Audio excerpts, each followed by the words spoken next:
And hey, everybody, welcome. Thank you for joining us today. It's an honor for me to present to the global PropTech online community. This is my last presentation of the year, so I'm really hoping it's a good one, but if not, 2020 is right around the corner. We'll just forget this ever happened, right?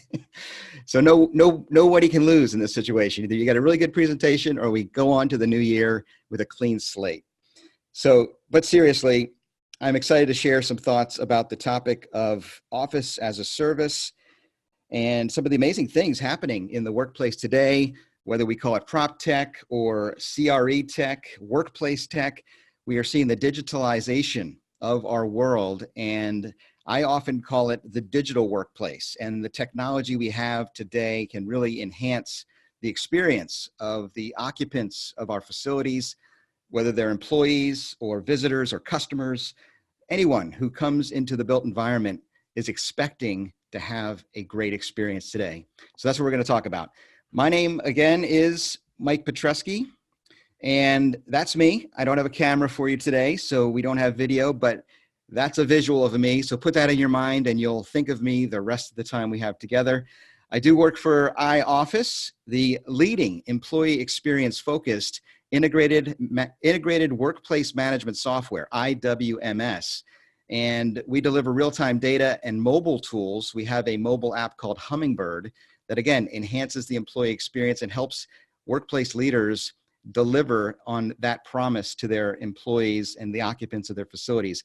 So I'm going to talk a little bit about that and our philosophy and what we're doing. And really, it's interesting time for us because we are thinking about moving away from even calling our software solution IWMS and really changing the W to an X to represent the next generation of workplace management software. So integrated experience management software is something that we're working on. You can read more about that on our website because you could follow us too. We are very excited to participate in webinars like this, conferences across the world.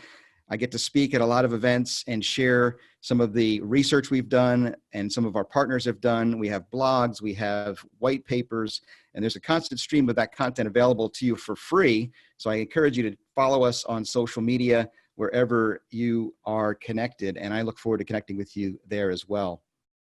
Because I do host a podcast. One of the pieces of content we do share at iOFFICE is the Workplace Innovator podcast.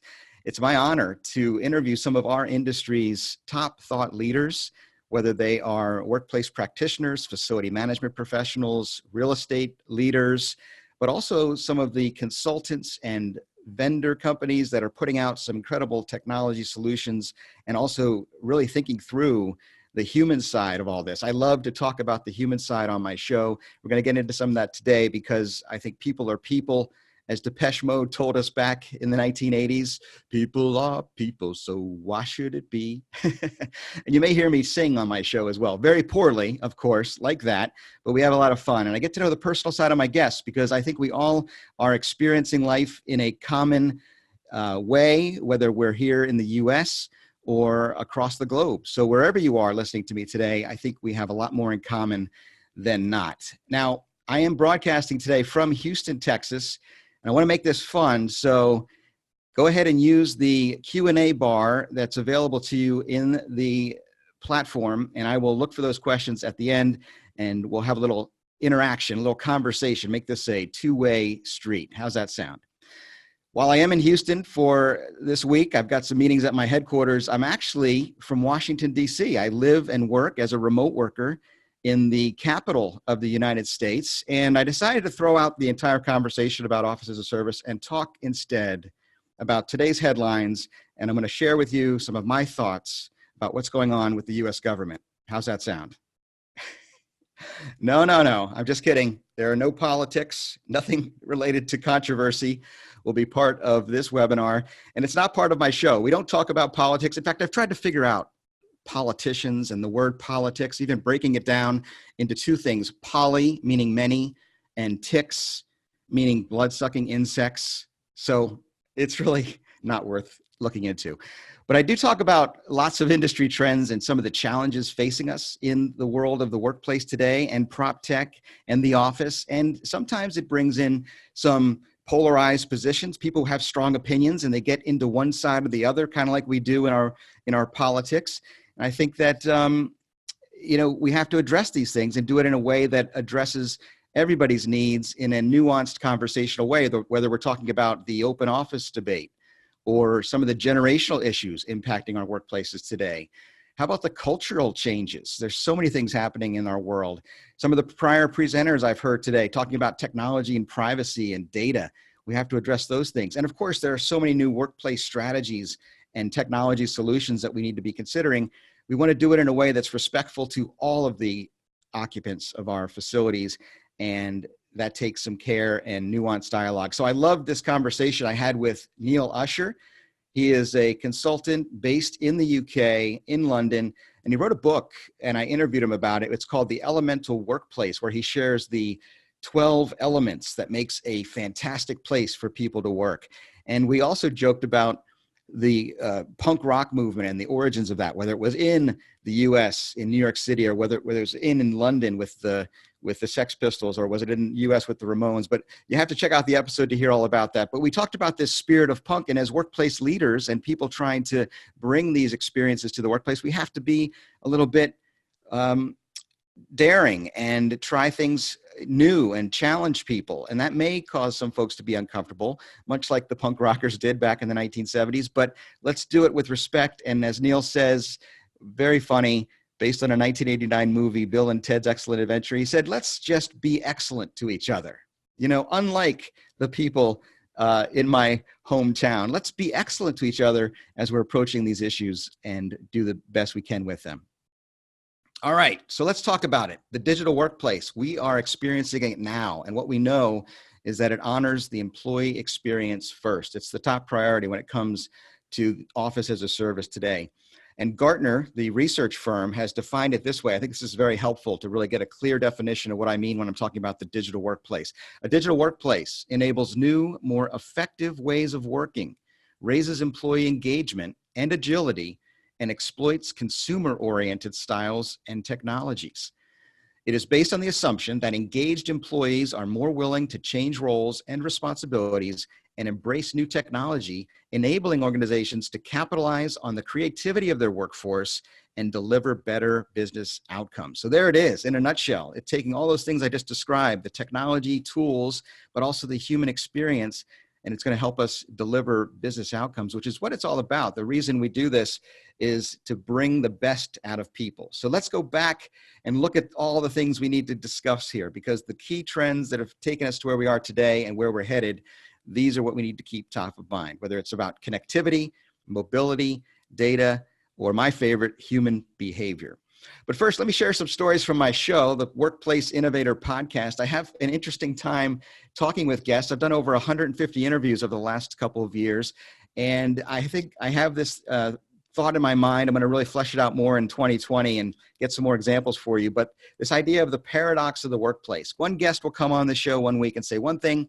A week later, another very intelligent guest will share his or her insights, and it seems to be in contradiction. It's a conflict. It seems to be almost self-contradictory when I hear these statements about the workplace. But that's because people are, confusing, and we could be very complex beings, right? Well, for example, here are some cool buildings flying across our screen. One of my guests came in and said, "Hey, the world has changed dramatically. It's no longer the same. We've got smart buildings, automation, technology has taken over, and buildings will never be the same." And then I have another guest come on a week later and say, when we're talking about the built environment and construction and architecture, a lot of really hasn't changed that much in the last 30 or 40 years. It's still just a six-sided box. And I go, wow, I guess in a way, both can be true. How about this? Somebody will say, look at your desk today. It's completely different than it has been compared to, say, 20 years ago. Everything's different about your workplace and your workstation. And somebody else will say, I saw a picture of myself from 20 years ago and my desk looked pretty much the same. It was a flat surface. I had a computer. It was a lot bigger and uglier back then. And my phone was connected to the wire and the wall. But other than that, it was still a very comfortable place for me to work. And that's what we need today. So both can be true. One of my favorites guests is Portia Parker. She is the founder of the Millennial Performance Institute. And therefore, we talked about the generations and some of the things going on in the world today with our younger generations, but it applies to all people, no matter where you are. This world we live in of social media and connectivity, the contradiction or the paradox is we're the most connected we've ever been with technology. But at the same time, research shows us that we're the most isolated we've been. Loneliness is a huge crisis in all generations because of technology. So again, paradoxical statements. I love those types of thoughts. And there's a podcast that I really enjoy listening to. I recommend you check it out, called Freakonomics Radio. They wrote a book about the economy and some of the strange research they found about human behavior. And if you look up a particular episode called In Praise of Maintenance, you'll find the concept about the importance of maintenance. If we're going to innovate and use all this new technology, we need to have a strong foundation in maintenance. In fact, one of the guests said this. They said, people always think more about how new ground can be broken than they think about how existing institutions can be sustained or existing facilities can be maintained. It leads to a constant trap where we underinvest in old things, then old things disappoint us, then we feel a need for new things, then to satisfy that need for new things, we underinvest in more old things, and the cycle goes on and on. So this Harvard economist is kind of describing what I just described. We need to take a holistic view of the workplace, both the foundational facility management and property management, expertise that a lot of us bring to this industry, and then embrace that in order to make the most of the new technology. So there's two sides of the same coin. You've got the operations and maintenance side on one side, and the employee or the occupant and the office on the other side. So traditional operations are still the foundation for supporting a workspace that's going to become valuable to you and your organization. And again, I mentioned facility management. I'm very active in our FM community here in the US and going to be joining you all in Europe. Very excited about this in March to come over for IFMA's World Workplace Europe. And I am always passionate when I talk to the facility management community, because I believe that because of that operational and maintenance expertise and experience over the last several decades, that is that very important foundation that's going to allow us to make the most of concepts like Office as a Service and PropTech. And I really encourage leaders in that community to take advantage of the opportunity. But then once we have that foundation set, we can layer new technologies on top of those foundational systems, like the IWMS system or the CMMS system you may be using in your workplace, all that data. And then we add on new technologies like the Internet of Things and predictive analytics and artificial intelligence to really enhance the occupant experience. So just a very brief explanation of some of the opportunities here. Obviously, sensors are being deployed all over the built environment. We know where people are, where they're not, when they come and go, and we can use that data to really give a real-time picture into how our space is being utilized. And then for real estate managers especially, this is a way to optimize the work environment and not only make their real estate portfolios more efficient, but allow people to tell us exactly how they're working through this sensor data, and we can then respond accordingly and give a better use plan. Very quickly, predictive analytics. Once that data is we have that data in hand, we can then use machine learning to read that data, understand how space and how the workplace is being used, it's been used in the past, and then anticipate the needs of people and the occupants. So that therefore will lead to better employee experience. And I think that's one of the most exciting things, because with AI on top of that, you have the opportunity to really understand things through algorithms that human beings just aren't able to process fast enough. And we have this incredible data that will allow us to deliver those outcomes. And I love talking about AI because, again, we're seeing so many things. You obviously use AI in your regular life, whether it's on your phone or through your Alexa at home. Voice recognition is an amazing AI feature. But I always joke, as I'm sitting here, I'm wearing my new Apple Watch. I just bought an Apple Watch this year. It took me 4 or 5 years before I embraced the new technology. And I love it. It anticipates my needs. It can tell me, my heart rate, and it can tell me if I've met my exercise goals for the day. But there's some room for improvement with Siri. I think there's some room for improvement. I was on the plane on the way here to Houston from DC. And during that flight, I heard the little buzz on my wrist. Zzz, zzz. oh, there's a notification. What does that say? And it says, congratulations, you've reached your standing goal for the day. You stood enough for the day. And I'm like, wait a minute, I've been sitting on a plane for 3 hours. How could that work? So we got to work out some of the kinks with the technology. And the robots aren't going to take over the world just yet, but there is an amazing opportunity. Now, again, when we're talking about office as a service and the workplace, we need to make sure we're meeting the expectations of people through multiple touch points, whether it's their mobile device, their panel on the wall, a kiosk, or their iPad or a PC. We make sure we give them a window into the data they need to really interact with their workplace and have that experience they're expecting, because all of our systems in the operations side of the business, we've collected a lot of data. We know about the space. We know what space is available, what conference rooms are available. If someone wants to walk into a facility, either as a visitor or as an employee, a remote worker such as myself, and reserve a space to work, they need that information. So once we get all that information, we can deliver on these expected experiences. So if we really break it down though, an employee during their workday has to deal with 4 different things. They need to find things, reserve them, request, or receive. So here at iOFFICE, we kind of focus on these areas and say, how can we use our software to better deliver that consumer-friendly experience that Gartner talked about? We want our apps and our interfaces to be very similar to the way people experience them at home and in their personal lives, whether it's reserving an Uber or ordering food. We want that same experience to happen in the workplace. So you've got all these touch points, you've got the ability to interact with your facility, and then you have all the data on the operations side, whether it's from your workplace systems or your HR systems, and you've got all the calendars and reservations available. And through an app such as Hummingbird that hovers over all this information and takes the information that's needed for the employee or the occupant to experience that workplace, we deliver it in a way that allows us to then have this infinite loop of information going back and forth between the employee and the operations team.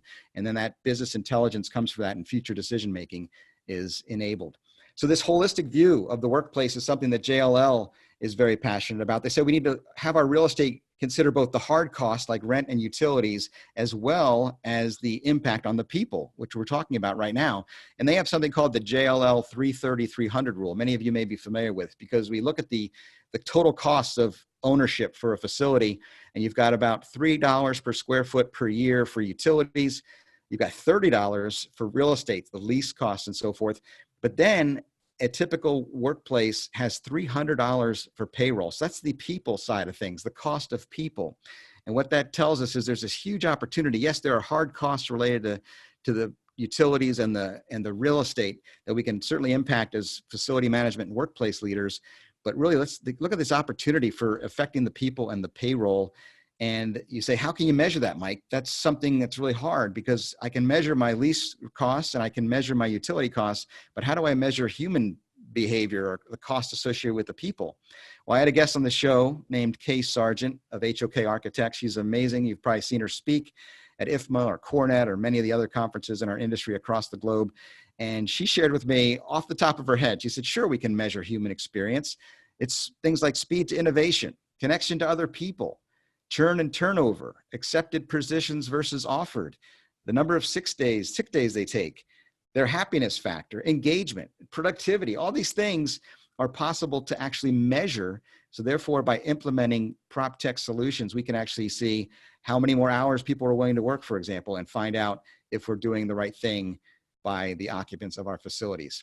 Well, again, that human side is what I enjoy talking about. I did an episode with a HR leader named Heather Davis and an FM leader named John McKay, who shared their thoughts and insights around aligning both the HR function and the facility management and real estate functions, because we need to break down silos and work together to enhance the workplace experience. And Heather really opened my eyes to the fact that it's even beyond making the workplace a tool where we can attract and retain top talent. That, of course, is something that really is a business outcome that comes from this, which is excellent. But at the end of the day, we want people to be their best selves, their healthiest selves. Some of the trends for the future are all about making sure we're looking at the whole view of the person. Their well-being is so essential. So I really love this conversation. I hope you check it out if you're interested in more. But at the end of the time, I asked Heather to really explain or define employee experience for us, because it's such a popular word. So she said this: the workplace is definitely a tool to be leveraged. However, at the end of the day, it comes down to, do I know my purpose, and do I belong, and am I valued? And to me, that is employee experience. So we're not just talking about the what of technology and all these new amazing things we can do in the built environment. We're talking about the people and making sure that we are thinking about the why we do it, why we are bringing this new PropTech or office as a service to them.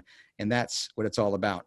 And we know through research that organizations that focus on this and invest in employee experience outperform their peers, both in the marketplace and with that war for talent going on in the world today. Well, if this was valuable to you and you enjoy this type of content, we love the conversation. I do it each and every week, every Tuesday. In fact, today we just released a new episode of the Workplace Innovator podcast. You can find it on Apple Podcasts, whether you get your podcast there or Spotify, or just go to our website, workplaceinnovator.com. It will also provide some research reports from organizations like Verdantix, a UK-based smart building research company. They've done some reports about the technology tools available, and all of this is free to you. You can put in your information and download white papers, and the podcast episodes are completely free. And it's just a way we like to share our thought leadership with the community and hopefully start a dialogue and a conversation with you. And I always end the show by saying, I hope that you've been inspired and encouraged to be a workplace innovator. Thanks so much. All right. Well, let's see. If you have any questions, I could take them from you now. I believe I've got a little bit of time. And I have a question from Trey Tubbs. Can you elaborate on how some Tears for Fears lyrics relate to commercial real estate today? I love it. That is the question of the year right there. Well, Trey, I would say it's a people, oh, got to get the lyrics. I can't get the lyrics. It's a mad world, my friend, and people all around me. I can't think of the words, but you caught me off guard with that. I love it, though. That's a great question. I'll have you on the show someday, and we'll sing some Tears for Fears. But you know, everybody wants to rule the world. Everybody wants to have a great time in their workplace, and I hope that we've offered some ideas here. The technology tools are available, folks. You can certainly find them, and I hope you will do that as we continue to work together in 2020 and beyond. Thanks so much for your time today, and enjoy the holidays, and Happy New Year.